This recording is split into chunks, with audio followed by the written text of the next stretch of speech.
Hi everyone, my name is Steph, this is the Novelty Corner and welcome back to my channel and welcome to another Kindle Unlimited reading update. I will preface this by saying I am not as prepared as I would have thought I would be for this video, so we are going to see how well I can remember these books because there's a few on this list. But we're going to jump in. I'm adding an extra category this time for things that I read and DNF'd from Kindle Unlimited, just to break it up because I didn't want to include them in the read and returned category. So if you've never seen one of these videos, I have an entire playlist. I basically go through everything that I have read in the last couple of months from Kindle Unlimited, and then I also talk about what I currently have out. This is just an accountability way to make sure that I am using the service that I am paying for, because it is a service, and I think I'm doing pretty well. I've been reading a lot of books on KU, and most of that's because I've been going through hockey romances like there's no tomorrow, but that's fine. So I will talk about the DNF'd and returned books first, and most of these I have talked about in my DNF video, so I'm not going to spend much time on them. DNF'd Power Play by Katherine Stark and Power Play by Ali Siz. I DNF'd The Hat Trick by Madie Danielle, The Goalie Secret by Riley Knight, Need Your Number by Mariah Goodwin, and Traded by Carly Marie. All of those are hockey romances. They just didn't work for me. The Power Play books were part of a secret video that I was going to do based off books all called Power Play. There are 2 more books that I did read and I was just not having success with this video, so that video has since been scrapped. Turns out that that is not a great keyword to try and read multiple books by. All right, then we move into the read and returned category. So I have read the first 3 books that were released in the Elite series. This is an interconnected series by multiple authors. They all feature characters who live in the city and they revolve around a secret society club for members of the underworld. So there is Reckless Roulette by Alice Winters, Leave No Trace by Michelle Frost and Sammi C, and Ace of Maids by K.L. Hiers. I also read Mother's Day In by Lee Jacquot, which is just a great installment in the Hollow Knights series. All of these novellas are great. Can't wait for the next one to come out. I also read all 13 books in season 2 of Criminal Intentions by Cole McCade. This is a dark romantic suspense story with serial killers. Each book is like watching an episode of Criminal Minds, but make it queer and make it diverse, and it was great. I do have a separate reading vlog where I talked about every single book in the series, so you can watch that if you are interested. I also read Light Up the Lamp by Kit Oliver. This is a hockey romance. It is an romance, and it is a second chance romance between 2 childhood friends who find themselves back in each other's orbit, one who is a player and one who is an assistant coach on the new team that he has been traded to. I read 3 books in the Carolina Comet series by Tegan Hunter. I started with Glove Safe, which is actually book 6. This is the Goalie's romance. I have read Neutral Zone by Tegan Hunter, which was book 7, and then I went all the way back and I started reading the series from the start, and that first book is called Puck Shy. This series is really fun and quirky. You guys have heard me talk about it a lot recently because I've been going back to finish off reading the series, and it is just delightful. The characters are great, the conversation and the dialogue is fantastic. Tegan Hunter's writing is very snappy. It's a great series to pick up. And remember when I said that I was doing a Power Play vlog? It just didn't work for me. I read Power Play by Lexi James and Power Play by Maria Louie, and I cannot tell you a single thing about either of these books. But I know I finished them, so that tells you how my vlog went. I DNF'd 2, and I read 2, and I can't remember anything about them. And I didn't read them all that long ago. I also read Sunny Disposition and Team Players by Deanna Gray. These are books 1 and 2 in her Mendel Hawkes series. These are college hockey romances. They are delightful. The first book has a black heroine. The second book is Black Love. There is a little bit of a mystery that threads between both books, but they are honestly just really fun reads. I also read Asher by Samantha Whiskey. This was a recommendation from Izzy, and I absolutely adore this. Asher is the owner of a hockey team, and he is being shadowed by a romance author who is writing a billionaire romance.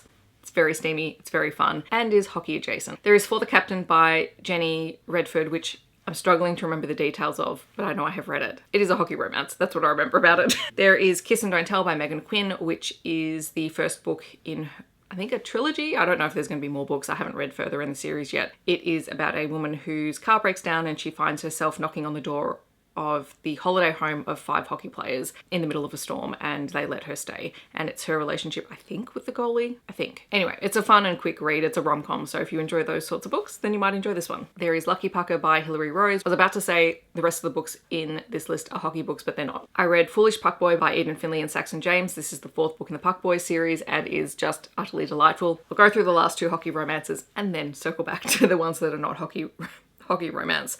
There is Not Your Pucking Girl by Sheridan Ann. This is another college hockey romance. Sheridan Ann is an Australian author, and I do have the rest of the series that I need to continue. I also read Rookie Mistake by L.A. Witt and Anna Szabo, and I absolutely loved this book. It is an romance. It does deal with some pretty heavy themes of abuse within the system, and abuse between teammates, but it has a really great found family element with the team, as well as these two guys exploring their relationship dynamics. It is a rookie and a veteran, and they are exploring dom-sub relationships where the dynamics are flipped, and it is the younger hero who is the dominant. But just check content warnings before you read this book because there's a lot going on. It's a bit like the rest of the story. And then the last two books that I have read and returned are Beautiful Things and His Grace the Duke by Emily Rath. This is a Why Choose historical Regency romance set during a garden party. It's really fun. You do need to read both these books to get the HEA because they are a duet, but it was really fun, and if you liked Pucking Around by Emily Rath, you'll probably enjoy these because it's got a similar writing style that just happens to be a historical romance. All right, then we come to what I currently have out on KU. First two books that I'm going to talk about were in the previous video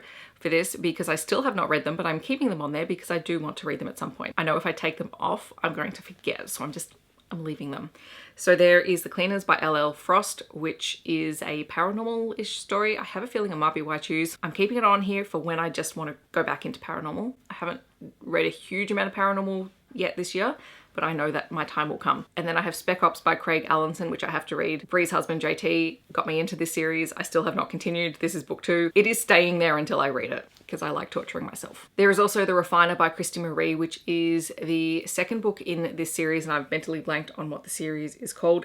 I think it's In the Hand of the Potters. The Potters are brothers who are all doctors and surgeons of some kind. The first book, the brother in that book was a reconstructive surgeon. I've been meaning to continue this for ages, so I've just put it on here so I remember. I also have a bunch of hockey romances that I don't know all that much about. I probably just read them and went, oh yeah, I'll just add that to the TBR, and if I get to it, I get to it. So there is Only One Kiss by Natasha Madison. Bring Me Home by Annabeth Albert is not a hockey romance. This one is an MM romance. I think one of the heroes in this one is a doctor and maybe former military. I've been reading Annabeth Albert for years. I'm behind because this book came out and now the second book in the series has come out and I have not read the first one. There is also A Favour for a Favour by Helena Hunting. This is the next book in this particular hockey series. I did really enjoy the first one. These are rom-coms. I'm saving it for a day when I just need something really, really light to read. There is Luca by Brenda Rothert. This is a hockey romance. I can't remember why I picked this one. There is Scoreless Game by L.A. Witt and Anna Szabo. This is the follow-up to Rookie Mistake. These books are quite long, so I have not got to it yet, even though the fact that I loved Rookie Mistake. I've heard that this one is not quite as good, which might also be stopping me from reading it, but who knows. I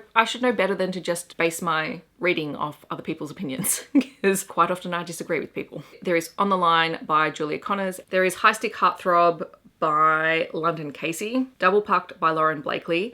This is meant to be a Why Choose, I think, but I know it is not a sword crossing book. And I have to decide whether I want to read this one. I want to try it, but also, There is Axel by Samantha Whiskey. This is on here just because I've enjoyed 2 Samantha Whiskey books and I really need to read more. I also have Behind the Net by Stephanie Archer. Chances by Lee Jacquot, which I think this one might have been a recommendation from Robin because this is like the villains from the Batverse. It's like, I think it's kind of like super villain adjacent, maybe, or maybe I'm just remembering wrong. Anyway, I put it on here for a reason. I've loved Lee Jacquot's holiday novella series. This sounds like the complete opposite of that, and I would like to give it a try. So those are the books that I have read, returned, DNF'd, and still have out to read from KU. In the comments, I would love to know if you have read any of these books or if you're planning on picking any of them up. And if there are any books from my TBR for KU that you would like me to read sooner rather than later, feel free to let me know down below. I'll leave any videos mentioned linked on the screen for you so you can jump to those if you'd like to. If you would like to let me know that you're here but you don't want to leave a comment, feel free to leave a hockey stick emoji down below. Otherwise, I hope that wherever you are in the world, you're staying safe and healthy, and I will see you in my next video. Thanks so much for watching. Bye everyone.